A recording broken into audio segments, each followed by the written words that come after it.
Hello.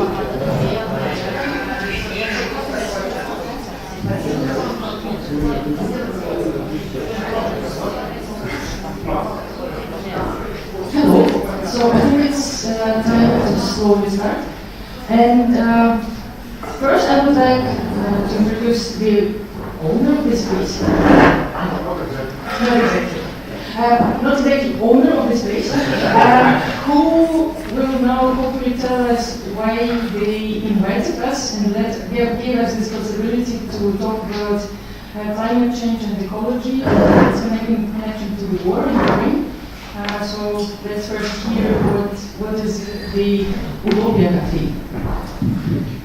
Thank you. Welcome everybody in Utopia Cafe. Maybe some of you have noticed that I'm a very nervous barman. That's because I am not a barman. I am only here because we are sort of employees. I'm actually a lawyer with my colleague who is also a lawyer, so tonight you have two lawyers behind the bar. But we don't charge like lawyers behind the bar, so that's the good news. This is Utopia Cafe.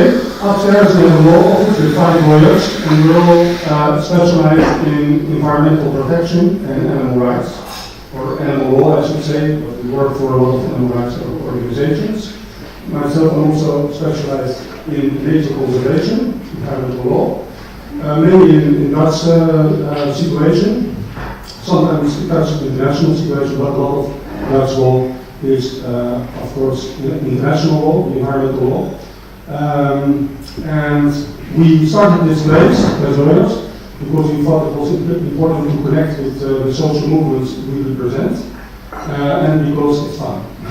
Actually, it's not so much fun that you have to run behind the bar and make a lot of macchiatos, everybody comes in 50 minutes, but otherwise it's really fun. So really, it's nice that you're all here. Yeah, we host these kind of events like these, but on many different topics, environmental issues, but also other social issues which are often connected with each other. And yeah, I hope you have an interesting evening. I'm looking forward also to the conversation, and please give me some time in the order.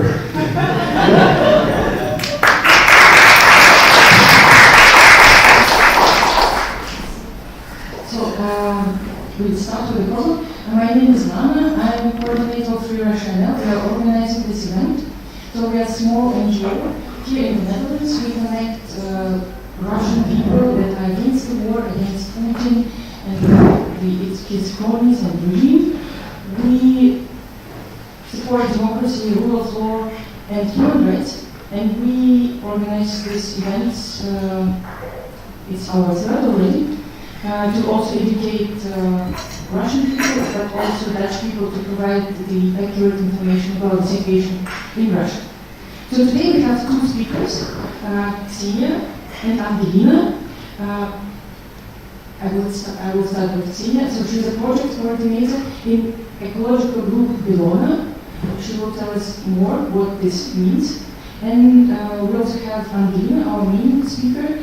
She's an ecological journalist, chief editor of the journal Ecology and Environment and Rights. Yes, the journal is printed, copies are there near the bar. Sasha, can you raise them up? We have 2 versions, one in Russian and one in English. Please help yourself, it's really interesting reading. Yes. And Angelina is a chief editor of this journal, and she just has returned from UN summit in Sharm el-Sheikh, where they discussed climate change and climate negotiations, COP 27. She already observes this since 8 years, right? 2008. Since 2008, or even longer. And she will hopefully tell us about ecological policy of Russia, how bad it is, and what are the changes currently since the start of the war, and how, of course, the war in Ukraine impacts not only the situation, ecological situation in the country, in the 2 countries, but also the global challenge to mitigate climate change.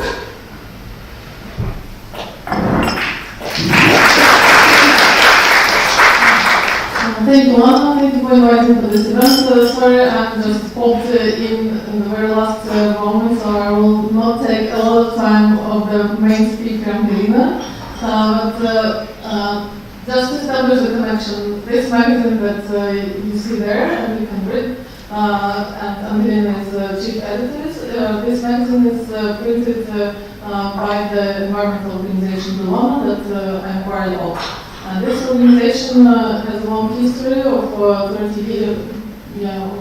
37 years already, with the headquarters in Norway, but it has also a long history of working in Russia since early 90s, because Norway on the north has a border with Russia. They were historically interested in environmental situation there. And after the collapse of Soviet Union, there were lots of problems connected with the nuclear legacy and nuclear waste dumped in the north and not taken care of. So this information has to be exposed and dealt with. So Bologna started to get in touch with people in Russia who were working in this sphere and provide information, how bad is it, what's the radiological situation on the north. There were some nuclear submarines just staying outside Murmansk and eliminating this radionuclides in the atmosphere. And the idea was to help early Russian democracy at that time to deal with this situation, to handle this nuclear waste legacy from Soviet Union properly, so that it can be stored and taken care of in the proper way, in a safe way, both for Russia and for neighboring countries. So that's why Norway was interested in it. So that's how the history started, and for 20 years Bologna was present in Murmansk and in St. Petersburg, going into conversation with Rosatom, with the Russian government, with international foundations and countries in order to organize this support, expert support, financial support to help Russia to deal with this waste. Together with all this, it didn't come too easy. The director of Bologna in St. Petersburg was accused in treason back then in 2000, and for 5 years the court case was going on, but he managed to win. It was the first and the only case against the FSB that Russian managed to win. And since then started the story of Bologna in St. Petersburg, focusing not only on handling the nuclear waste, but primarily, and also bringing up the broader topic of environmental rights of people. And stimulating people, educating them how to defend their environment, their rights for a healthy environment through legal ways, in courts and in fair trial procedures. So then we started to publish the magazine, which is called Environment and Rights, focusing on that. Of course, we had throughout the years some other projects connected with renewable energy, with waste management, with the environmental education for children. But this two focuses on nuclear waste and environmental rights, and also the right to have free access to environmental information was the main focuses of our work. As you may know, after 2012, let's say, the pressure to civil society in Russia started to become more harmful with the introduction of the law on foreign agents. In 2015, our office in Murmansk was listed as a foreign agent energy law. In 2016-17, our office in St. Petersburg was listed, but we managed to work it through. We re-registered the organizations, we continued our work. Even though it became harder and harder throughout the years, but we thought that, okay, we still need to keep up. And you know what happened on the 24th of February this year. And then we thought, okay, now we cannot continue our work as it was before. We absolutely cannot communicate with the Russian authorities and expressing our opinion about the war was very risky for employees back there in St. Petersburg. So we suspended our operations and we're thinking what to do next. Because the whole idea with what Belona came into Russia to help the early democracy to keep up with the environmental problems just collapsed. You can't support this government anymore in any how. But we decided that we still want to work. Environmental problems in Russia are still there, and more of that, Russia creates more problems, including environmental problems around itself. So we want to continue our work. We relocated employees that wanted to relocate to Europe. They are based now in Lithuania, and we decided to continue work, but with a slightly different focus. Now we will focus on environmental consequences of the war. And this magazine was the first restart of our work. We will also continue monitoring nuclear issues in Russia and in Ukraine, because we also used to work in Ukraine on these issues. And let's see how it will develop next. So if you have any questions, I think after the whole discussion, I will be happy to answer. Thank you. Okay, so that's all, right?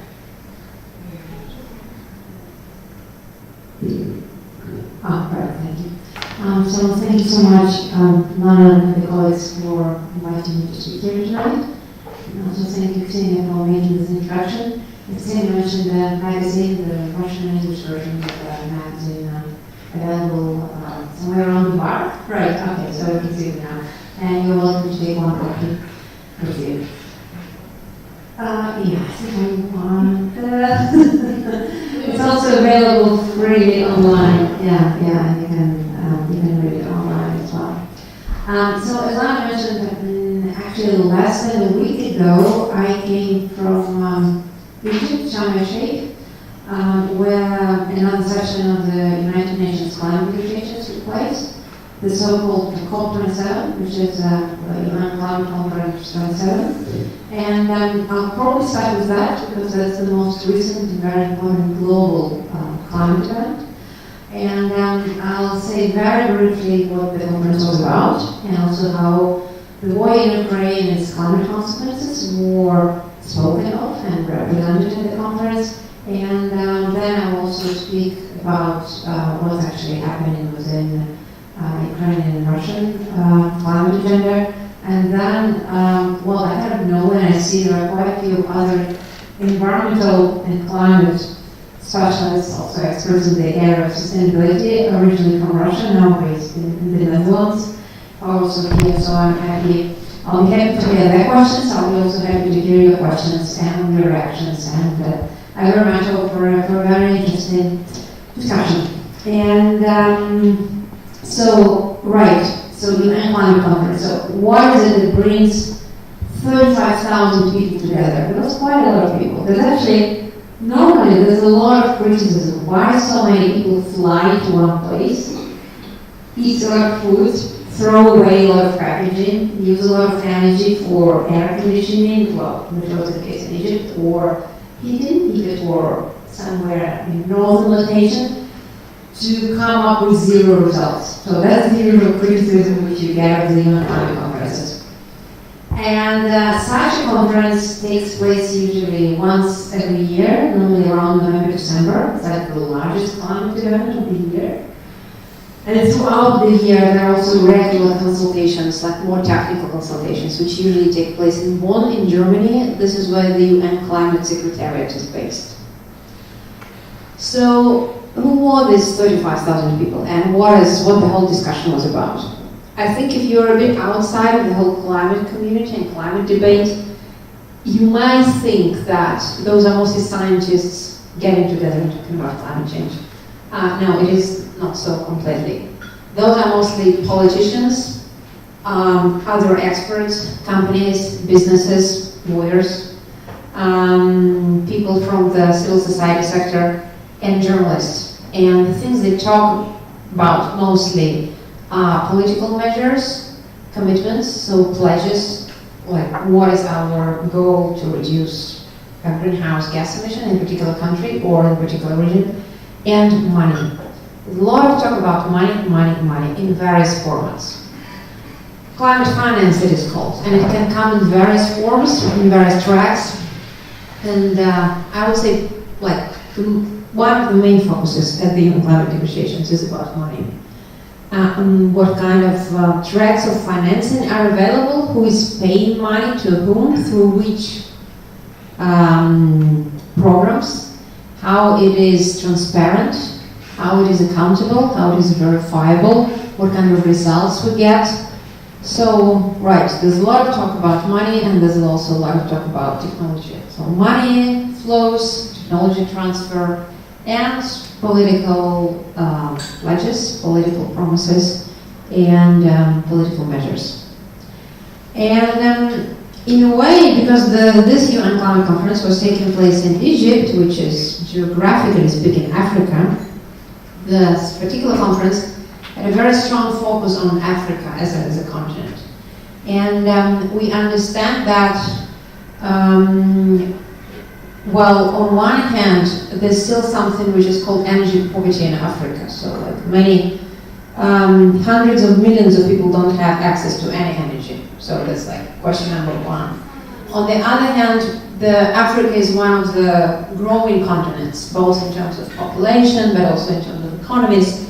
And it's quite obvious that there'll be more need for energy. And there's a lot of expectation that Africa as a continent, as well as many other parts of the world which do not currently have energy or have issues with access to stable energy supplies, will do something which is in economic terms and in climate terms called leapfrogging. So they will not repeat the path which many European countries did. That is first go into fossil fuels, and then after that go in straight away to renewable energy. But the dream is that many countries, also many countries from Africa, will leapfrog straight away to the renewable energy from energy poverty.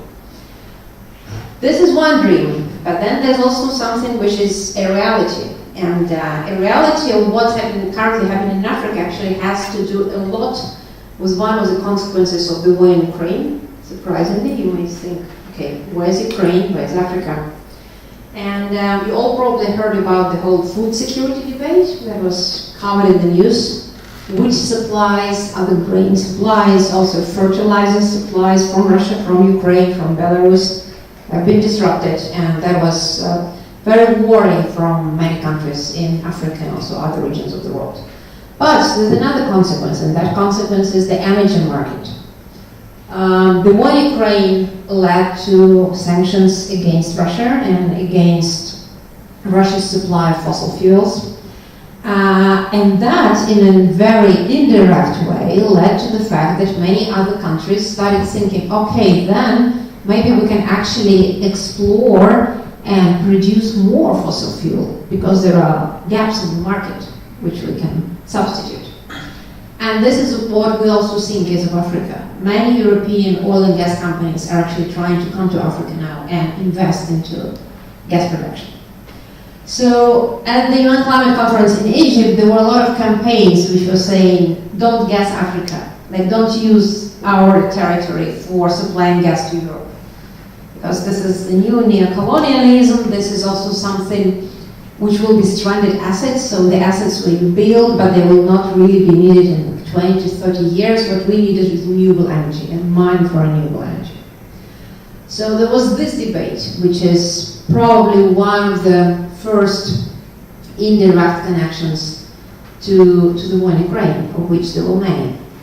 And I will speak more specifically about that just in a minute. But to wrap up what the summit was about and what the results of the summit were, as I mentioned, one big track of discussions and negotiations is about money. And so the good news from the summit, which there were actually very few good news, but one of the good news, is that there was a new financial track established, and that financial track is called loss and damage. Now, if we speak about the whole bag of climate finance, it usually goes into something which is called climate mitigation, meaning decreasing greenhouse gases or producing less greenhouse gases, or climate adaptation, which means adapting to consequences of climate change, which are either already there with us or which are planned for the next 10 years, 50 years, 100 years. But then there's also something which is called loss and damage. And that means we have to acknowledge, and this is a very sad truth, that we will lose something forever because of climate change. There can be coral reefs, there can be islands, there can be ecosystems. Some forests can burn and will not grow again. Some species will die. Some cities will be destroyed. A lot of infrastructure will be destroyed. So the question is, who is paying for it? And that question was in the middle of climate negotiations for many years. I mean, there are various estimations. One estimation says for 30 years. Well, it's actually not 30 because it's COP27, so it's been happening for 27 years actually. And the most recent point we can refer to is 2013 in Warsaw, when the whole mechanism was established. And here's once again you see this huge collision between developing and developed countries. Well, I'd say so-called developing and so-called developed. I don't quite like the whole division. Because a lot of the global south countries are saying, look, it's you, the global north countries, who have caused a lot of climate pollution and greenhouse gas emissions, so you are responsible. You are also responsible for paying for the climate damage, which mostly we at the global south are experiencing. And so there was a lot of negotiations about establishing this new track. Finally, they did it. It is there, it is with us. Now, the way it functions, countries, as well as with all the other tracks, they are paying voluntarily into climate finance bags, so to say. And then other countries can apply for this money. And in this case of this loss and damage track, only the most vulnerable countries to climate change can apply, and also the countries who don't have the resources to adapt or to pay for it themselves. Since we're in the Netherlands, there's a very popular example which often comes up in the climate negotiations. Netherlands is also very vulnerable to climate change, as you know, especially if you think about how low the land here is in comparison to the sea level. But then, throughout centuries, Netherlands have got a lot of expertise and knowledge how to protect its communities, its economy, its infrastructure from the floods and from the increase in sea level. If you look at a country like Bangladesh, which I think would be surprising to many visitors coming from Russia, whenever I mention this fact, there's usually a lot of amusement. Bangladesh population is actually larger than Russia. If you take a look at a map, it's a very small country, but 160 million people live there. So Bangladesh also has 1/3 of its area below the sea level, and various negative consequences because of the rising sea level, from floods to salination of fresh water and salination of soils, which has a long-running effect. Once again, the ability of Bangladesh to adapt to climate change and to withstand climate change is much lower than the ability of the Netherlands. And that's an example which is very often mentioned at the climate level. So we have this track and we have this opportunity, and hopefully it will help some countries and it will help the most poor countries and most vulnerable countries. So that was the main achievement, and it was actually, I would say, probably was one of the very few achievements. Now, what is it that the summit didn't reach? There's usually a lot of expectation that whenever countries get together, they will raise up their climate ambition. They will raise up their climate pledges, saying we will cut our emissions much more than we promised before. Now, that didn't happen, unfortunately. And just to give you a very, once again, brief picture, as you might know, I mean, the global agreement which we have now is the Paris Climate Agreement, and in the Paris Climate Agreement, it is said that all countries are trying their best to keep the global rise in the temperature within 2 degrees Celsius and aiming for 1.5 degrees Celsius rise since the beginning of the industrial era, which is the late 18th century, to now and later. Now, where are we now? We are already now around plus 1.1 degrees Celsius. And if we take up all climate commitments of all the countries in the last few years and also now, we're probably moving somewhere around plus 2.73 degrees.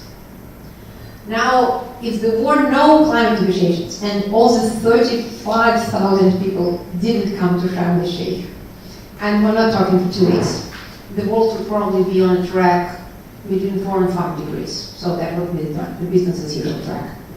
So unfortunately, and we see it year after year, the whole process, the way it's structured now, it does not really motivate countries to come up with more ambitious climate targets and say we're willing and we're able to reduce even more. And this is something which makes a lot of people puzzled and a lot of people sad. But this is where we are at the moment. Now, going slowly into the main topic of our discussion, and that is the influence of the war in Ukraine on all of this. The question which I get asked a lot is how the war in Ukraine was represented and spoken about at the UN Climate Summit. It was present. It was not officially part of the agenda because the UN is trying to remain neutral no matter what other wars or military conflicts are out there. And this is also a space where both, say, Russia and Ukraine, Armenia and Azerbaijan, Israel and Palestine, many other countries, they just get together and speak to each other. And so this is why it's very important for the event to keep it neutral. But even though it was not part of the official agenda, it was still something which I would say was almost like an elephant in the room.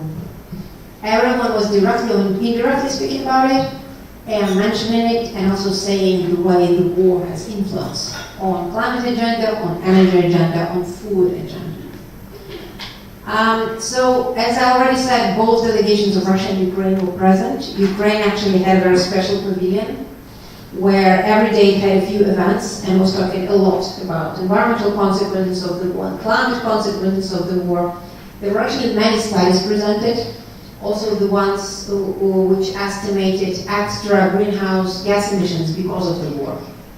And in these studies, what is usually calculated is the amount of greenhouse gas emissions because of the weapons and all of the arms which are being used in military action, including transportation.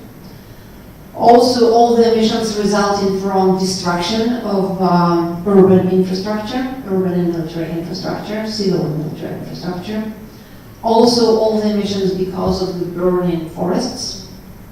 And many forests have burned in Ukraine since the beginning of the war. Also, all the emissions because people had to move, and millions of people had to move within the country or out of country. And finally, also all the emissions which will be needed to restore Ukraine and to rebuild the cities again. We understand it's difficult to speak about that now because the war is still going. Actually, as we see it here, the war is still going on. So many of these emissions were still estimations, but it was still presented. And Ukraine spoke a lot about it. So this is once again something which can be called the direct consequence of the war. Direct, immediate, also something visible. And actually, in the magazine, which I already spoke about, we have a very, I think, good and very well-researched article by an Ukrainian environmentalist, Alexei Veseluk, who's actually been monitoring land pollution, water pollution, air pollution, destruction of ecosystems because of the war. And he and his fellow colleagues have been monitoring and making maps and also analyzing satellite imagery in trying to trace the immediate consequences of the war, just in Ukraine, on the land, in water, in the forests, in the steppes. So, as I said, this was one level, and that was also highly represented and spoken about at the UN Climate Conference in Egypt. But then there was also something which I already mentioned in the beginning, and those were the rather indirect consequences of the war in Ukraine. And that is changing importance of the climate agenda, changing energy market, which is now in a big turmoil, and long-standing effects on other sectors, including food sector or metal sector or many other sectors. Now, if you speak about climate agenda, the war in Ukraine influenced in a number of ways. One of that was that many countries and media also as well started paying somewhat less attention to the climate change and climate crisis because so much attention is being given to the war in Ukraine now. Then the second consequence is that a lot of money is now being redistributed for weapons in one way or another. And obviously that money is also being taken off from climate finance, the one I was speaking about earlier. But if we speak about energy market, the whole restructuring of energy market is also dramatic because of the sanctions against Russian oil, coal, and gas, but also many other trends, as we heard also in the case of Africa. So to put it in a very simple picture, sanctions against Russian coal, oil, and partly gas led to the fact that European and North American customers started buying less or no Russian fossil fuel, depends on the country. At the same time, Russia started selling more of its oil and coal to other parts of the world, including Asia, and China, India, Egypt, and Turkey began buying much more Russian coal and oil. And because oil is a very tricky product to trace, we also saw that some of these countries began reselling this oil to European customers, which is also makes the whole system kind of crazy.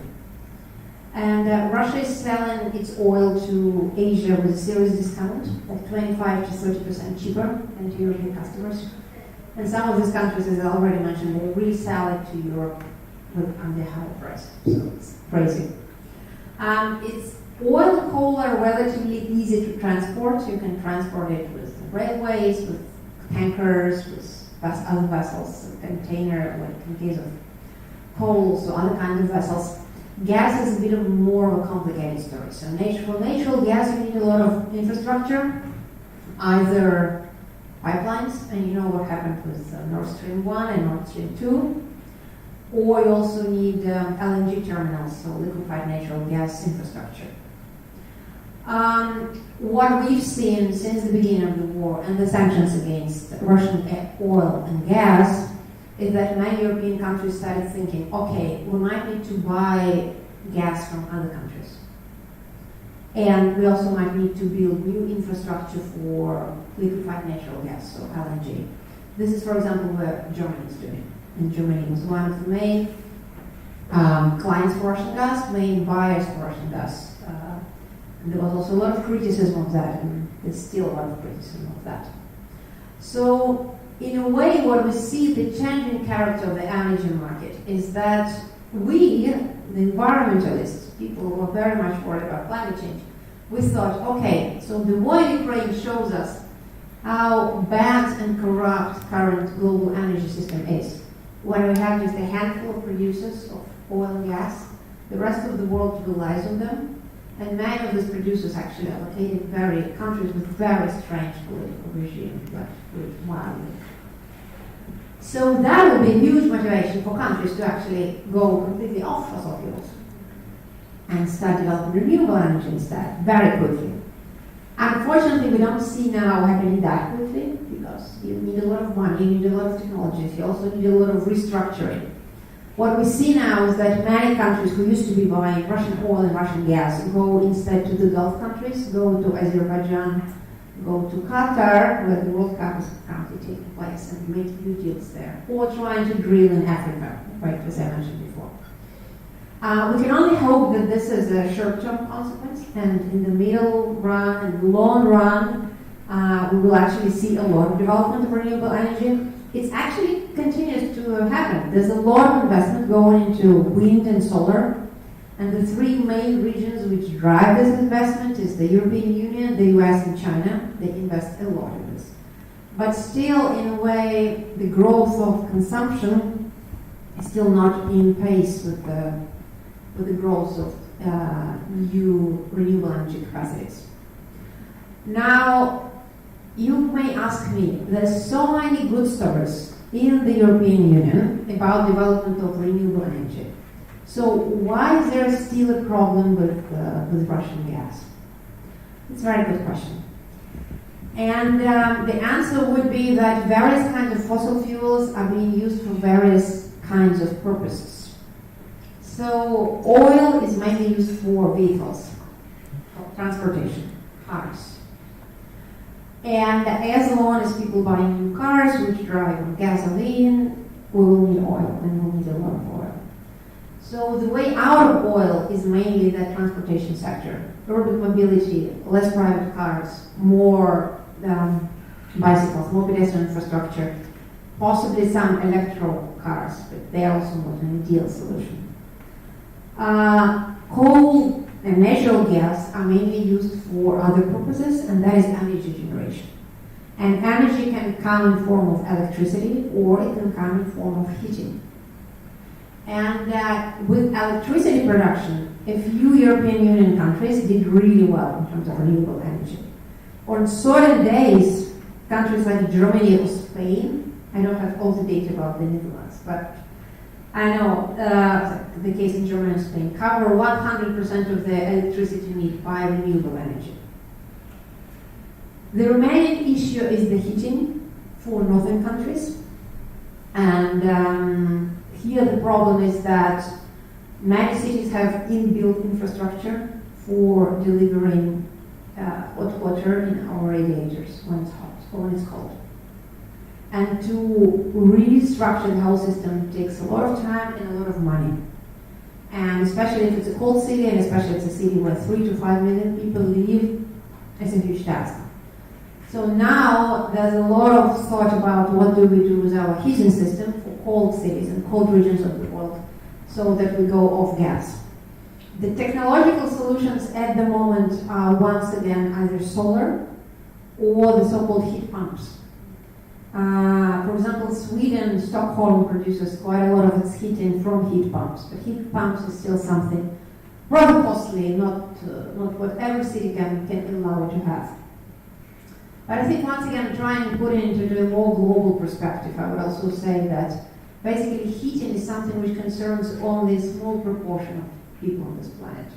Many people on this planet do not need heating, they need conditioning. The place I just come from, back from Egypt, is a good example of that. And another tricky sector where we still need a lot of gas in Europe, and the whole debate about gas, is the industry.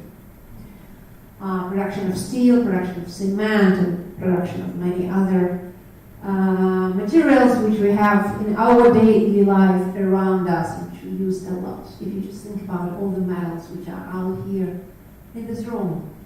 And a lot of it has been produced, if it has been produced in Europe, with gas. Now, the historic track is that a lot of metals and also other crucial materials, including construction materials like cement, have been produced with coal before. We all remember the so-called Martinsky pechi, Martin stoves, right? I hope I translated correctly. And now in many countries which kind of went the way of environmental transformation, they came to the gas powering the stoves.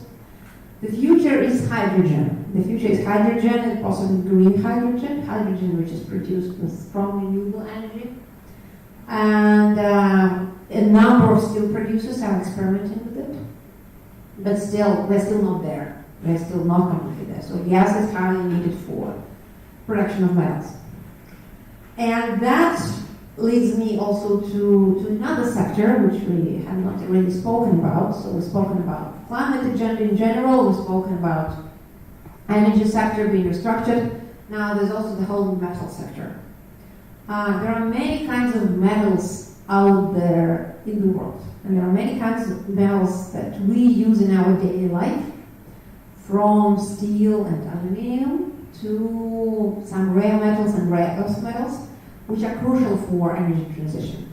And the ones which I used in mobile phones, the ones which I used in wind mills to produce wind energy, the ones which I used in electrical cars. And here once again, Ukraine halting production of quite a lot of metals, and Russian companies having sanctions against them, also reshaping the whole metal sector. From traditional metals, from like basic metals, including aluminum and steel is not a metal, but like a metal product, to metals like nickel or copper, which are also highly needed, or lithium, which are highly needed in the new economy. And at the UN Climate Conference, there was also a lot of talk about that. How many metals we need, where they're coming from, what is their track of record, and also can we actually bring down our consumption of metals. In late September, there was a very interesting new book published, and I strongly recommend you reading this book. It is actually available online for free. You can read it in an online form. The book is called Earth for All, and 4 is a figure, so Earth for All. It's a book which was written and published by a number of research institutions, including the Club of Rome. You remember they made the very first prognosis about the so-called limits of growth, like how many people can we have on Earth, how many resources we can consume. That was all back in 1972. So now there's a new book out. Club of Rome, Stockholm Resilience Institute, Potsdam Institute for Climate Studies, all got together and wrote this book, about 400 pages, about where we are now. What's happening with the climate? What's happening with ecosystems? Have we lost some ecosystems forever? Are we using too many chemical pollutants? How much water do we have? Will there be enough water for 8 billion people? We have 8 billion people on the planet now. What about consumption of primary materials? This is a very interesting topic, and this is also something which is connected to the metal debate I was talking about. They give this very interesting data that global consumption of metals in the last 30 years have doubled. So now we use 2 times as many various metals as before. And the question now is how to use less of new metals and also materials including cement and other construction materials, and how to reuse the ones we already have, how to extract them from the objects which we don't use anymore and put them back into production cycle. Now here we're going to a new area, something which is called the circular economy, which is trying to see how we can integrate something which we would consider to be waste from one production stage or consumption stage and put it back into our circle of consumption, and use less of the new and use more of the old. Once again, very much connected with the metal production, metal consumption, and greenhouse gas emissions, and also ultimately with the war in Russia and with the war in Ukraine, because a lot of metal production has been affected. And now probably the last comment before I would like to open up to your questions and your comments. I also was asked a lot about what was Russia talking about. Was Russia doing a climate conference? What was Russia's position? And Russia did have a delegation, the usual one. And actually quite a lot of Russian companies were present, and quite a lot of Russian companies were very vocal about how Russia still wants to remain part of the global climate debate, how Russia still wants to continue climate negotiations, how Russia still views environmental and climate topics as neutral topics, something where diplomacy can happen. So this is what Russia was saying. And I would say from my perception, the global community is split on this topic.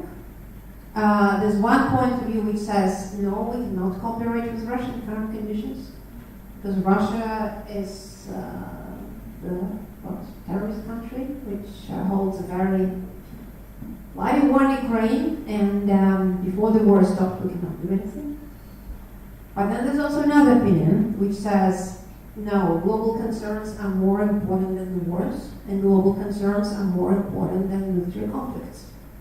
We all have to cooperate, and Russia is the largest country on earth in terms of the territory.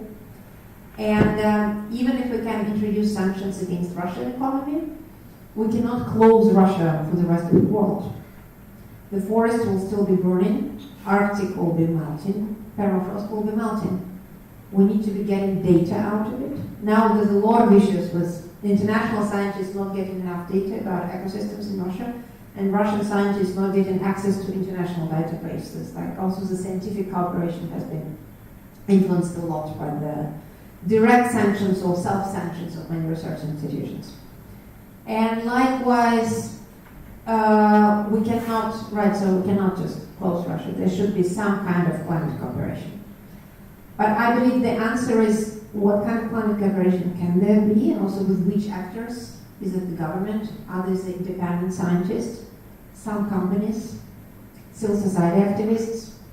Who could be the actors? That's still a very open question. That was I would say, still not clear.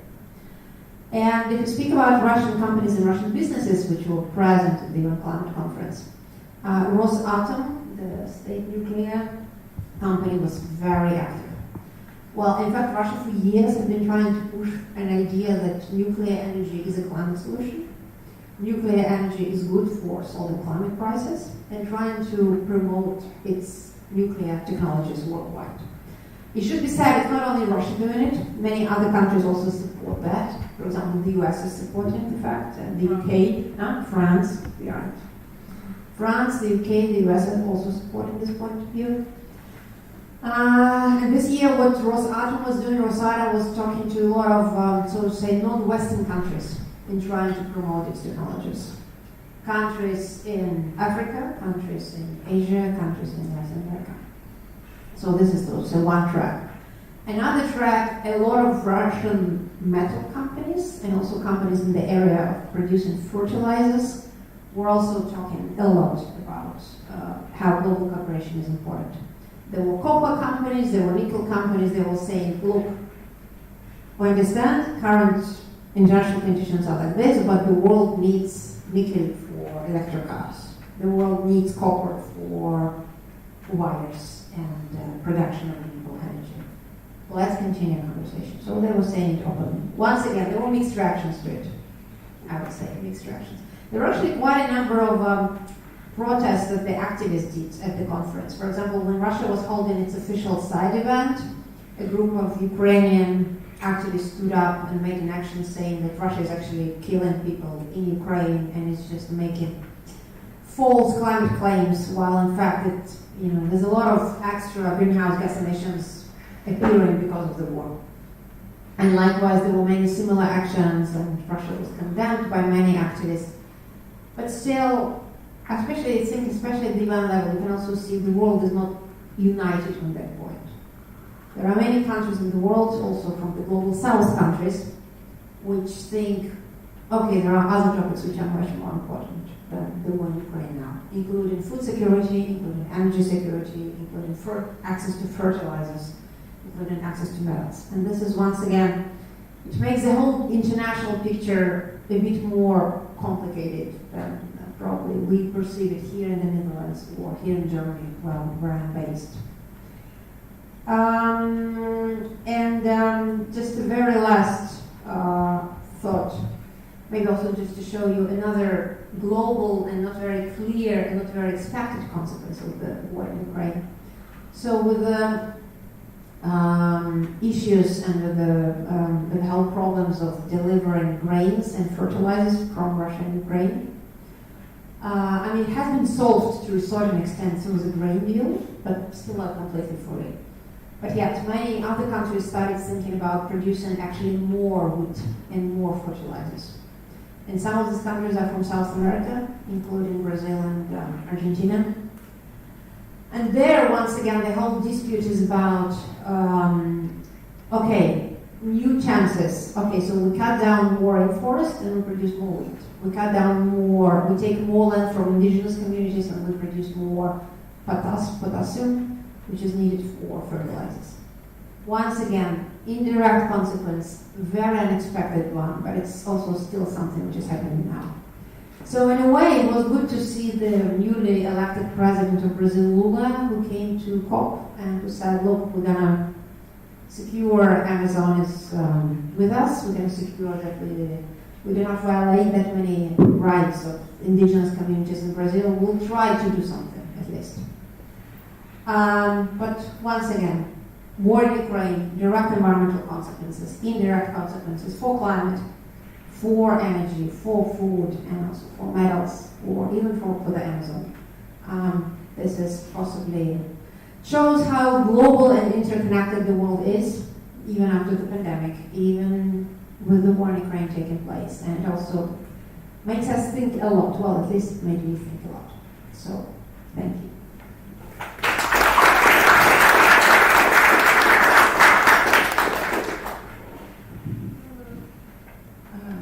So I think we can open the discussion already for questions. I see one. Right. Sorry we're late. We were actually up in the Wannsee in a protest against Shell trying to exploit natural gas under the Wannsee. So as a consequence of maybe moving away from other sources, we're really considering exploiting our own. So sorry for the interruption, and that's why we're late. My question, and maybe you covered it, but I hope not, this kind of explanation about different sectors. Within sectors, of course, there's such a huge diversity in terms of distribution among, say, the wealthy and the poor. And when you say, for example, just the transport sector, there are SUVs, there are all these kind of luxury goods, that within that sector has gone skyrocketed in Germany, for example, whereas the say basic car transport has actually maybe decreased in terms of the impact. So I'm wondering in the COP if there's any discussion at all within the sector about really the needs of people versus what people do with their consumption patterns, and this idea that you grow yourself out of the problem when we're not going to be able to do it with an SUV and luxury goods, for example. Shall I ask the question now, or shall we gather a few more? No, okay. Thank you for the question, and no worries at all. I mean, we came here later for a good cause.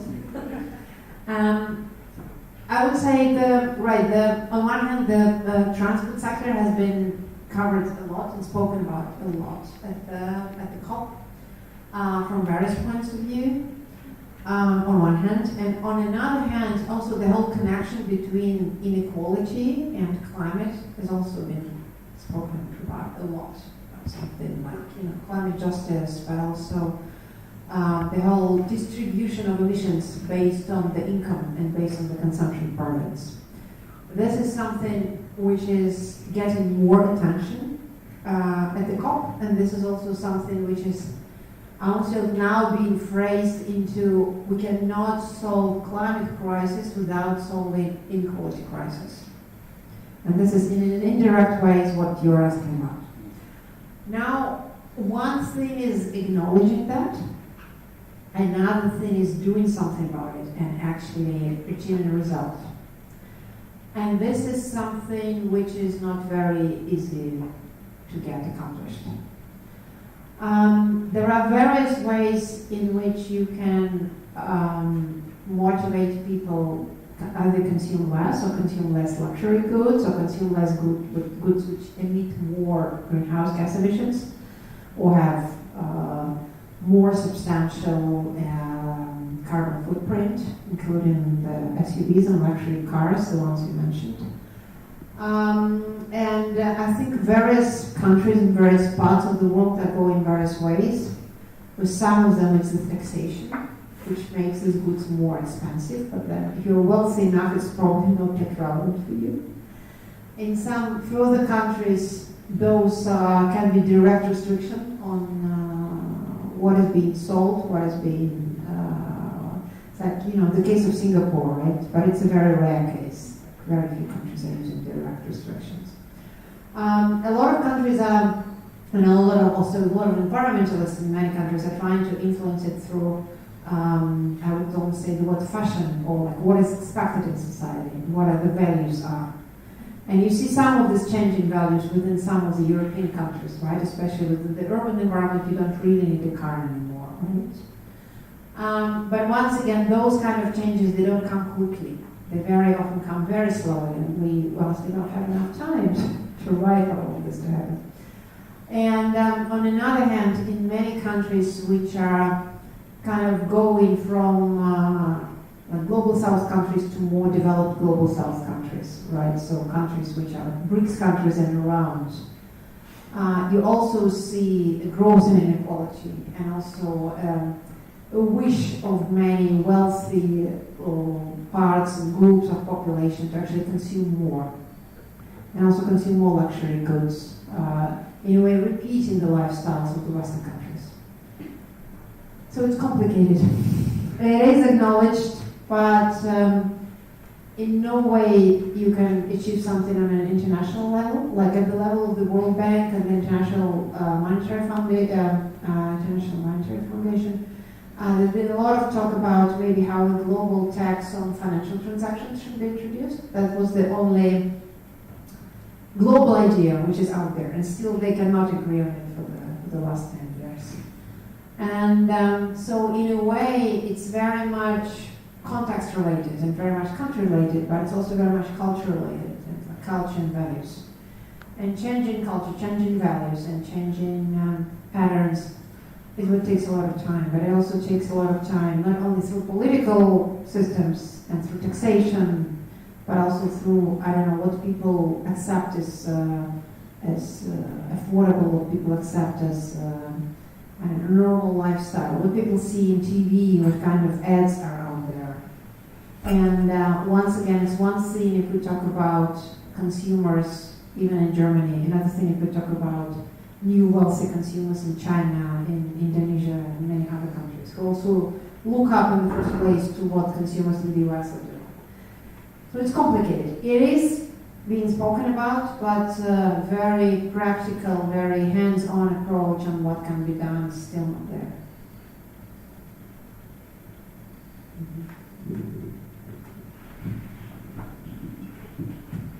Thanks. Hi, Elena. Thank you for the interesting talk.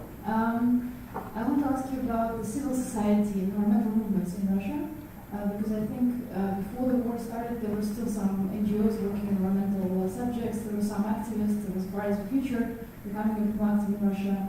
And I was there at the Madrid COP last time, and I think then there were still some organizations and there was still some space to speak for the civil society in Russia, which now I can imagine has shrinked. And a lot of organizations have left Russia and have been declared foreign agents. So can you tell a bit more about this aspect, and if you have any hope for an environmental movement in Russia, where do you get it from? Well, I will try to answer from my perception, but then also in the audience we have someone who is monitoring everything what is happening with the Russian environmental groups, and then if you, Vitaly, would also like to add, you're welcome to add after this. I'll first start with the climate sector of the Russian environmental movement, and then I'll also comment on the other sectors. So it is indeed that in the last few years we saw, before the war, we saw a growth in environmental movement and environmental awareness in Russia. And due to a number of reasons, from the global trends to overall domestic trends, with people perceiving environmental problems as more acute and as more relevant for them, and people actually willing to do something. And on one hand, we saw that in form of numerous regional climate protest groups. And on the other hand, we also saw that in within the whole new attitudes of the younger generation, for like including you, right, for whom also the topic of climate change was there, it was serious, it was relevant, it was something that they really wanted to do. So what happened since the beginning of the full-scale war, now in late February, is that on one hand, any kind of protests became more difficult, any kind of protest. And I think for the first few months there were hardly any protests, also with like non-war related. Now there are still some environmental groups who are pursuing their local cause, for example, air pollution or open cast coal mine working or a park being destroyed somewhere. So there's still some groups working on this in Russia, but it's much more complicated. And it's also many environmental activists who are working on purely environmental topic. They also get a lot of oppression, and they also get a lot of court cases against them. Some are being put into prison, some are being prosecuted with fines. There's actually an organization which also Italy represents. It's called Russian Social Ecological Union, and they do regular monitoring of such cases in Russia. Then another complication is that some of the environmental activists became anti-war activists, and they kind of took a lot of their activity into anti-war activity from purely environmental causes. Then what also happened, some environmental movements, especially regional environmental movements, they actually got split because of the war. I was, and I'm still a member of quite a number of like regional Telegram groups where activists, for example, discuss the environmental situation in a particular region in Russia. And I saw that in the first weeks following the beginning of the war, what huge arguments were there. Because people who used to fight, for example, for clean air in a particular city, they were split politically because of the war. And what happened, some of these groups dissolved completely. What also happened, some of these groups actually agreed, okay, we don't speak about the war, we just continue on our environmental activities. Then what also influenced some environmental and climate activists left Russia. And are trying to understand what they can do from the outside. But of course, if you're working on an environmental cause, you cannot take it away with you from Russia. You cannot take your forest or a park with you away from Russia, right? So it makes it much more complicated than even for many, for example, human rights activists or human rights lawyers. So some have left, not many, mostly people from large cities, people who work more on advocacy level, on expert level, rather than grassroots activists. Most of grassroots activists are still there. And now speaking more specifically about Russian climate activists. Right, so a number of Fridays for Future climate activists, the one they also left Russia, and they're located now elsewhere. They continue online activism, and they write something, they say something, but it's obvious that they cannot do anything in Russia now, no protest action, mostly online. And a number of other organizations which also have been working on advocacy level are still in Russia. For example, WWF and Greenpeace, they both work in Russia. There are regular appeals from the side of pro-government environmentalists that they should be either called foreign agents or undesirable organizations, but it's still not happening. They work very cautiously. They are very cautious with what they say and how they say it, but they still try to work further on environmental and climate topics. And so what was in COP in Sharm el-Sheikh, there were still people from Russian Greenpeace, people from Russian WWF, people also from Russian Social Ecological Union. I think those were about it. And they were trying to monitor what's happening. They were trying to, and also report to the groups, to the Russian, to a wide environmental community within Russia, what is happening there, what is it that they're doing there, what is good that Russia is doing, or bad what Russia is doing there, mostly. And I think they were doing this like very important job of explaining what's happening in the COP. And maybe two good examples. In September, a group of Russian climate activists, including I think someone from Greenpeace, but also representatives of Russian indigenous groups. They filed a case in a court against the Russian government for not having ambitious climate targets, which are comparable with the Paris Climate Agreement. That was the first such case in Russia. There were similar cases in many countries around the world, including the Netherlands. But it happened in Russia, and that's at least interesting that it happened there.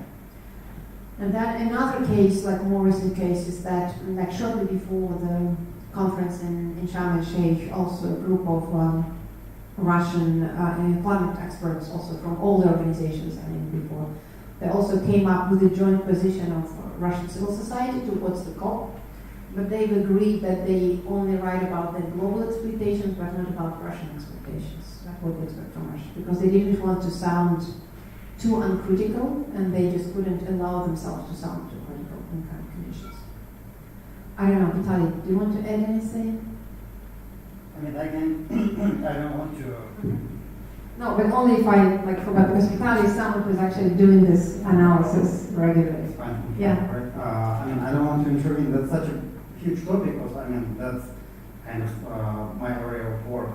I'm working with environmental defenders and prosecution toward them, and also with the support of the environmental movement in Russia. To our knowledge, just the majority of the environmental movement is staying in Russia. We know at least one big environmental group, Bellona, that left completely, probably because of the clear stance on the war and international regional organization. Most of other environmental groups are staying and continue their work, and they censor their work also quite significant, I would say. You have to do in Russia.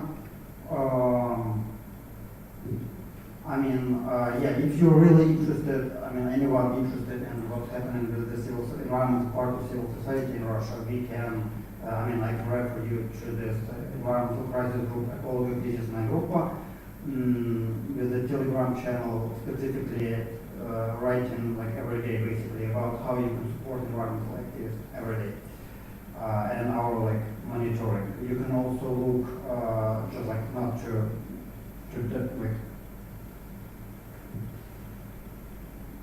entering too much into the space. You can read, probably you talked about this website of Ukrainian war environment. No? Actually not yet, but I will mention it now. Yeah. There's since I started this, international Ukrainian, Belarus, Russia environmental activists created initiative that's Ukrainian war environmental consequences working group. You can find that page, and probably some of the materials, or most of the materials that covered that you already presented the magazine. In Russian, you can find that materials in English, and also. We have in English now. Oh yeah. Okay, good.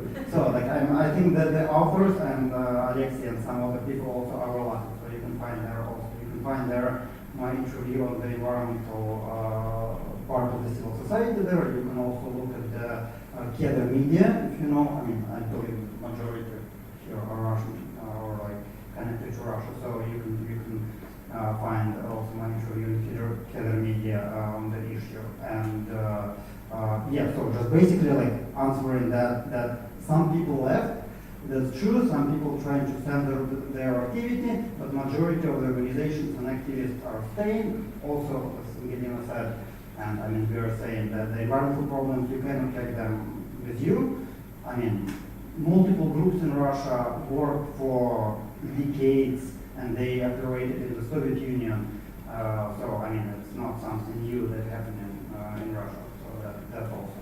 And so the kind of main call would be to, I'm an activist, I cannot without the call to everybody. So that a lot of activists stay there and they need support, and it means that, please pay attention to what's happening with the environmental part of civil society in Russia and support them. They really need that more than ever. Thank you, Vitaly, and also thank you, for bringing up this group. I'll just also say two short words, because I forgot about it.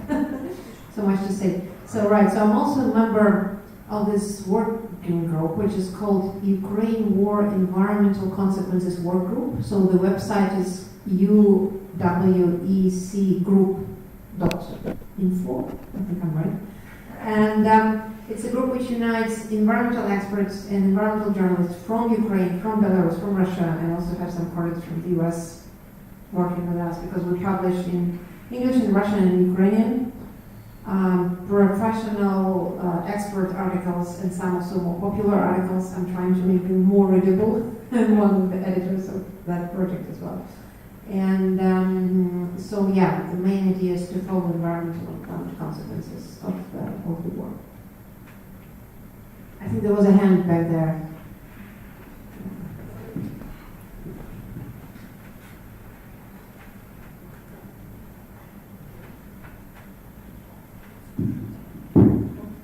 Okay, thanks. Well, actually, when you were answering the previous question, you started talking about all the legal cases, and I wanted to ask you actually about that even before. So, well, as you mentioned, there have been a number of kind of governments that have been taken to court about environmental causes. There was in the Netherlands, was famous Canada attack, and well. It's an interesting development because, well, very often we feel that the governments are not doing enough to protect the environment, and so people are blaming governments. On the other hand, governments are blaming people, say consumers, for not doing enough to change their behavior, and then there are this activist group who take governments to court. And but then there's also criticism that environmental policy should not be defined by the judiciary. So my question to you is, what do you think about that? About trying to influence the government, the government and its environmental policy by courts, whether it's successful, whether it's promising or not, or whether it's just diluting the whole thing and politicizing courts and stuff like that. Thanks. Thank you for the question. I'm not a lawyer. Well, we actually do have some lawyers here. Maybe they would also like to comment on that. But I would comment on someone who's been deep in this process for the last 15, 16 years. I almost feel like, okay, a few points. Point number one, from my understanding, so what you're talking about is called climate litigation now. And climate litigation is, as any other litigation, is completely different in various countries' contexts. Right? Like it's one story in the US where, okay, I'm sorry for very blunt speaking, but you always get it when everyone sues everyone in the US for anything. And it's a completely different story, even in the European Union, within various countries of the European Union, and then many other regions. So how important is the case is also different, right? It's also based on the kind of a legislative structure it has, whether it's case-based or like precedent-based or it's not precedent-based, right? So I think like this is point number one, so it has various importance. Point number two, for me as an outside observer, someone who's trying to understand it and tell about it, or various kinds of stories, I feel like those cases are very important from the point of view of bringing attention and also like speaking publicly. And it might even be, it could be its main function. General awareness, general population awareness, but also kind of wake-up calls for companies. Like, you look, in a few years you can be sued for this, for not disclosing all the climate impact. It can be a wake-up call. I mean, they can also, obviously, as always, hire very good lawyers and make their papers in a way that no one ever finds any proof of it. But then it's still, maybe they start thinking about it. So I think for me, it's more about changing what is acceptable, what is not acceptable, what is considered to be bad, and also what is considered to be dangerous, like potential risks, like, SWOT analysis, which many companies and corporations are doing. It is becoming one of the threats, and it's being taken as a threat, right? Together with the direct climate impact, you also have, indirect climate risk connected with, there can be climate activists suing you, right? So taken into account. So I think this is good in that respect.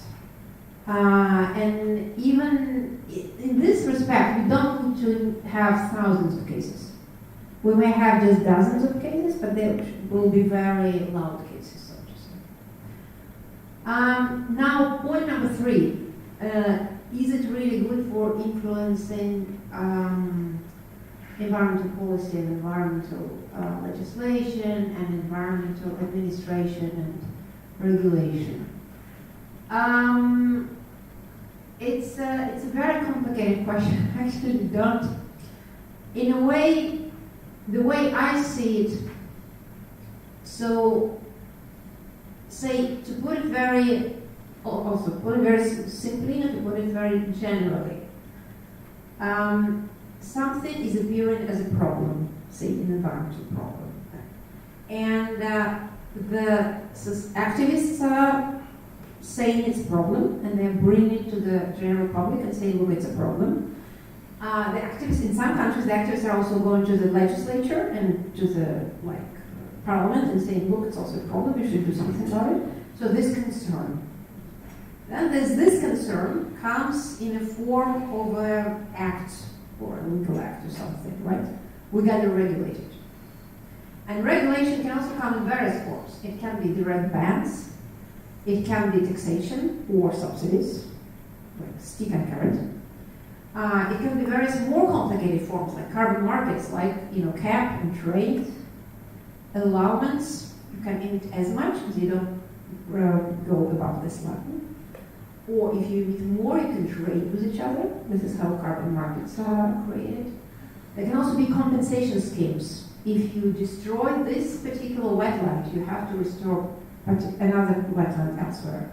So there's the whole wetland system in the US, for example, functions like this. So there can be various forms. And then basically what happens is we see the way it functions. And once again, in various countries, it functions differently. In some countries, it starts functioning better, but then, because the world is global, what we also see, many companies leaving the European Union, going elsewhere to produce something polluting elsewhere, because their regulation is never global. Now, what can be done? And there come activists again, and they say, look, they do all right in Germany, but in their production capacity in Indonesia, they're actually doing a very bad job. But then do they have enough access? Do they have enough information? Do they have access to media who are willing to write about it? It's very complicated. And then we get experience of how particular legislation works throughout the years. And then we see what happened, what is the result. If it functions okay, then good. Maybe other countries can also adopt from it. For example, the European system of the so-called best available technologies. It functioned more or less okay. Now many countries, including Russia and Kazakhstan, are trying to adopt it and introduce it as well. Some other environmental legislation and environmental aviation didn't function so well, and it needed to be reformed. And there, very often, it goes all the same way. Someone notices the loopholes, someone notices corruption. Activists, journalists, analysts, whatever, university people, and then go all the way again. So in a way, it's a very it's almost like a live creature, it's something that changes in real time and needs always to be changed and traced and monitored and pushed by the activists and by the journalists. So I'm sorry it's not a very short answer, but this is the way I see this and I see it. I don't know, maybe our lawyer friends would like to say anything. Well, actually, it's one of the main things that our law office does is we explain social movements how they can use the law in their activism. It's really an underestimated tool. People often don't realize that behind every policy there's legislation. Behind every policy. It's incredible how much legislation there is, and in every country it's the same. And it's all about changing this legislation, first of all. Now, if it's your question was, is it a problem that, for example, activists turn to the judge, and if the judge does what the government doesn't do, it further. I think the main problem is because we see this all the time again when we have to deal with our Dutch government. And I mean, my experience is mainly with the Dutch legal systems. Well, other legal systems, of course, have other realities, but I can only tell you about the Dutch legal reality. The reality is that governments are politicized institutions. They're politicized. So what they do is what their voters want them to do. They're often quite influenced by lobby organizations, and these lobby organizations are representing the citizens which have a lot of money. They represent the industry. They represent the industries which pollute, which destroy the planet, which do a lot of other bad things just because they want to maximize their profits. So governments, in my experience, often don't uphold the law. They don't take the decisions according to the law. And I have like areas where we work on. For example, we work on hunting a lot. This is one of the areas that we work on a lot. And I dare to say that more than half of the decisions which are made in this field, where they decide to give permissions to hunt, half of them are unlawful. When we go to the judge, they will kill the decision. Yeah, they will kill it. So it turns out that we need judges to uphold the law, because governments don't. That's why we have all these cases in Holland as well, the Rogenda case, the Shell case, because the governments failed. They failed miserably. That's why luckily we have groups like Extinction Rebellion, we have you doing all this great work. But then again, we're just working on the field of law. That's our barricade, I always say. That's the barricade we work on and we fight on. But we need also the activists, we need the academics, we need all of these areas. But we definitely need to maximize the possibilities that the law gives us to fight for our rights and for the governments to uphold the law. Thank you for this comment. Oh wow, so maybe we'll take a few questions now, right? Because I think how much time do we have left? Huh? 15 minutes. Okay, my question primarily go to the very end of the discussion. How has your personal theory of change been affected by the start of the war? It's like you've been in the sustainability space in Russia for quite a lot of time. Like I've been 8 or 9 something. You've been way longer. And for me, like I'm sitting with a crisis of hope and crisis of purpose, and it's a very purpose-driven community. Like I'm seeing a lot of beautiful work, really good quality, professional, and heartfelt work by activists, by people in the government, people in the business that have been doing a lot, to go for the cause. And I'm seeing all that work being swept away in several weeks at the beginning of the war. And this is like a preventable crisis that we didn't need, but there are also crises that we are already sitting with, like biodiversity and climate and toxicity, and the list goes on. So how does your personal theory of change been affected when you've seen, like what I've seen as well, how all that can just go out in the blink of an eye, and how much evil is there with armed with so much power? That's an easy question. It's a very sad question, I have to acknowledge. Well, just as you were saying, Angelina, that was a community, in Russia, which was very much driven by the sense of hope and by the sense of purpose and by the sense of meaning. Like we really felt we were doing something, we saw the results of it, and we wanted to do it further, and we saw the impact. At least we thought we saw it. And ever since the full-scale war started, apart from all our lives breaking down, and like us personally feeling the need to leave the country, which we did, and we are all located elsewhere now, I felt like I was faced with a number of questions. For example, all of these years we were working a lot with various stakeholders in Russia, including governmental stakeholders and big state company stakeholders. We were really putting up with a lot of what they were doing and not being critical enough?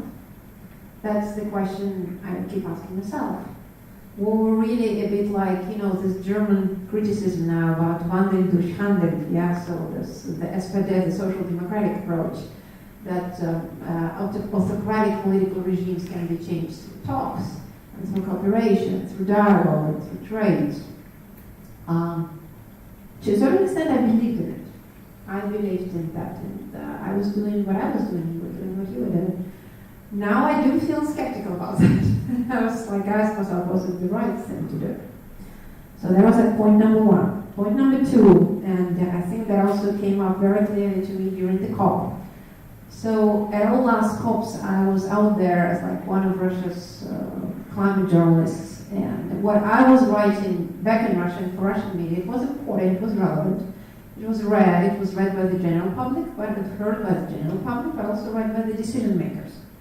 Now, whenever I write something critical, does it influence them, or they just don't care? Does they really care? I mean, if they don't care about like bombing cities in Ukraine, killing people, do they care about the climate criticism which I write?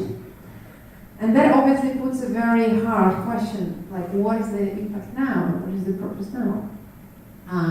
I do see a lot of purpose now in doing what I do, also with talking, analyzing, and building expertise in the area of environmental and climate consequences of the war, like what we did with our magazine, or what we do with the group. And there are honestly maybe around, 30, 40 people on this planet who do this now, right? More or less, professionally. And I'm glad that I can contribute to it. I think it's an important case, but it's a very sad topic. Honestly, I used to be an optimist, I should say. And now, because like 85% of my activity is about how things are bad and how I'm tracing them to be bad, it doesn't make my life a happy life. So, and it's not easy to work every day with that information. I honestly don't know how, there's someone from the Amnesty here. Now I realize I don't know how human rights people working with like tortures or people being killed work every day. Like in our topic, I also saw some future. Now I have doubts about it. And likewise, being at the UN Climate Conference, I also realized there are so many problems all over the place, from human rights abuse, women's rights abuse in so many other countries. But also, whatever we do, there's so many, there are so many batteries from electric cars are now being illegally smuggled to some African countries and just dropped there, because there's no recycling. They say it's recycling, they don't do it. There's a lot of investigation going on. And like similar stories, how we trying to solve one problem, but in fact create other problems which come up later. And once you know more about it, you just become truly desperate and powerless. So I feel like it is a very challenging period, also personally for me. I have huge issues about my new purpose and my new impact. I found a certain area where I think I can contribute, and I work there, and also truly admire all the other people I work with, including colleagues from Bilona and colleagues from the working group, who actually also still work in Ukraine under the bombs with very little electricity and are monitoring what's happening in the ecosystems. But in a way, for me, that's not enough, but it will probably take time to find something else. Sorry, I wanted to jump in just for a short remark on this topic, because it's also personal for me. I'm also a Russian citizen, even though I relocated myself 8 years ago and became a sad person much earlier. I just wanted to make it clear that not that it doesn't true that everything changed in couples weeks. Everything started to change in 2000 when Putin became into power. And the system was going more repressive year after year with according to his strategy. Sometimes the strategy was changing, but it was there. and it was gradually changing for the worst. So in that sense, the war is a consequence of what has happened during the previous 20 years. And we understood that, like I understood that, and that's why one of the purposes of our work was not only just working on the pure environmental issues, but trying to explain to people, to local environmental activists as well, that without democracy, without democratic procedures, without human rights, there is no future for the environment as well. And this thing we will try to continue to popularize further, with or without positive consequences, I don't know.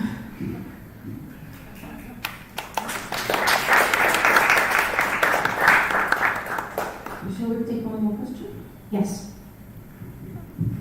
Thank you. Actually, I was hoping for two, thank you. But you can be brief in your answer. Thank you very much for the insightful talk. My name is Olga, and I'd like to move away from the specifically topic of the war in Ukraine to more general, perhaps, topic of ecology, even though perhaps as depressing still. My first question is about nuclear power plants, and I'm interested in your opinion personally.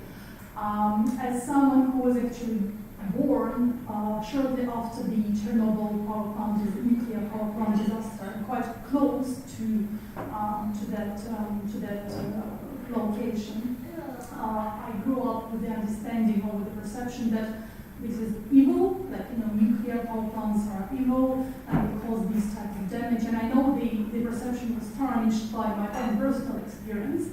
But now that I'm seeing a lot of countries who are very keen on clean energy and sustainability, including, for example, the United Arab Emirates, who are building a nuclear power plant in Abu Dhabi, which is supposed to be cooled down by the Gulf waters, and etc. How do you view the sustainability, I guess, or the value of nuclear power plants as compared to other sources of clean energy? What's the, in terms of the balance, whether the cons outweigh or the pros outweigh the cons? And the other one, you can be as brief as you like, is about the natural resources and again the potential damage that goes into sourcing of lithium and other metals needed for batteries for electric cars. Because one of the views I often hear is that whilst short-term electric cars are actually more sustainable and they don't produce as much damage in terms of CO2 and other emissions, if we take into account what it takes to actually get those resources, process them, produce and then recycle, if they're actually recycled correctly, then overall and long-term they actually cause more damage to the environment than if we continued using the old-fashioned petrol cars. Thank you. Thank you, and thank you for your question. Actually, my birthday is actually on April 26th, which is the Chernobyl disaster day. So I also had a very personal connection. I mean, it was not. I was born a bit earlier, but still, like it's the day which keeps coming in my life as a very sad day, something which happened on my birthday. I would say I have a feeling that in many countries worldwide, you would have societies and experts split about nuclear energy.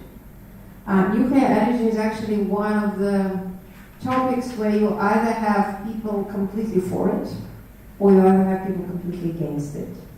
There are very few experts who would speak in a very kind of calm voice about nuclear energy. Huh? We're speaking in calm. Okay, maybe with an exception.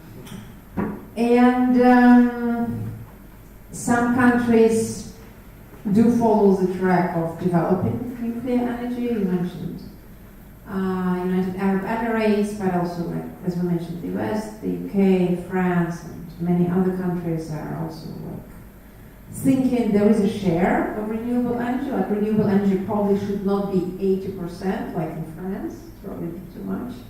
And we also, for example, saw this summer, which was a very hot summer for Europe, and how the water, which is used for cooling down reactors, was actually not cold enough in France. And so France had to actually stop a few of its reactors and export energy from Germany, which is a bit more crazy. So in a way, nuclear energy can be attractive to some because it looks like, well, it's officially in the UN language, it's not called renewable energy, but it's called now non-fossil energy. Even in the final decision of the conference in Sharm el-Sheikh, you saw references to renewable and non-fossil energy, but non-fossil it's mostly, that's the nuclear energy is meant.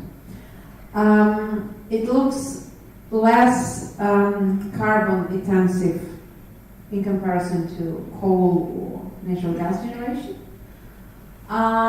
It also looks, well, every energy system has a balance of energy sources which provide stable output, and the ones which provide fluctuating output. So, for example, if you have a nuclear power plant, it keeps its reaction and it keeps going, it takes days to stop it, right? So it's not very flexible.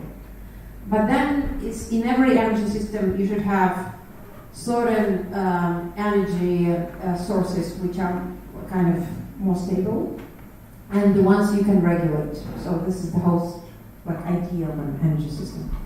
So this is why for some countries it does look attractive if, for example, a share of renewable energy is between 15 and 20%. But, I mean, this is the figure which is often mentioned in the climate change. And on the other hand, all the negative consequences of nuclear, which is out there, some which you mentioned, they can be a disaster. Man-made disaster, nature-made disaster, Fukushima, Chernobyl, now also Zaporozhye nuclear, right, which was high up in the news for many weeks. Luckily nothing happened as of now, but it's still under risk. It's still under serious risk. And there can be war, there can be military factor, there can be terror attack, there can be earthquakes, there can be everything. I mean, we cannot foresee all the possible consequences. Another issue is the waste, nuclear waste and used fuel, which are still buried. Russia actually used to import a lot of used fossil nuclear fuel from Europe and bury it in Siberia, not far from Krasnoyarsk was one location, and another location also in other parts of Siberia. It's still a question which doesn't have a solution. We don't know what to do with it technologically. I mean, Rosatom keeps saying now they're developing new cycles of reusing and reusing and reusing. Like, we'll have to see whether it's true. And nuclear power plants are very costly. They cost a lot. And they usually come not from private investors, from taxpayers' money. It's public money. The countries usually, the governments usually pay for it, and it costs a lot. Nuclear energy is also where you have a lot of lobbyists from companies trying to persuade other countries to invest more into it. So, in a way, it's complicated. Like, I don't have an answer to this. I almost feel like from the climate debate, which is happening now, it does sound like there will probably be a share for nuclear energy in the global world, but possibly not very high. And also a lot is being looked now into smaller nuclear reactors, and also new generation of technologies, including thermonuclear reactors. I hope it translates correctly. Nuclear fusion reactors. So a lot of attention is being paid into this at the moment. That's all I can say. Now to your second question about lithium. Yes, lithium is quite a topic at the moment. I mean, not only lithium, but also many other metals which are used for production of batteries and also like electric cars and equipment for renewable energy production. Well, lithium is I don't think it's a rare metal, rare earth metals, but there are also a number of rare earth metals which are very often being mined either in environmentally damaging conditions or in conditions which violate a lot of human rights, especially like in some African countries. So very often, for example, if we don't speak about lithium, but if we speak about nickel, many companies had to make a decision either to go for the Russian Norilsk nickel, which pollutes a lot of surrounding regions, as we know, or to go for producers of nickel from a number of African countries below Sahara, which have horrendous track of records in terms of human rights and also child labor. So, like, what do you choose? It's a tricky question. However, most of the studies which I've seen, and you also have to, like, once again, it's a very, it's like a living organism. There are new studies coming out every day. It's not like there was one study issued 8 years ago, it's valid and forever, right? So there are new studies coming every day. But like most of the studies which I've seen still say that even with the whole carbon footprint and environmental footprint of production of all the elements and then using and then also possibly recycling of all the elements which are out there in the car. Electric cars are still are still less environmental damaging than regular cars, if we take everything into account. And obviously, if we provide for recycling and if we provide for using all the elements again and again and again, right? So like we don't just dump them somewhere in Ghana, like there was the case, which was spoken about at the UN Climate Conference.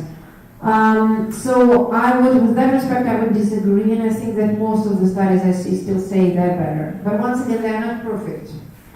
In a perfect world, we would not use any cars. In a perfect world, we would not use any energy sources we use now, like because all of them have negative externalities, negative side effects. But for the time being, we have to put up with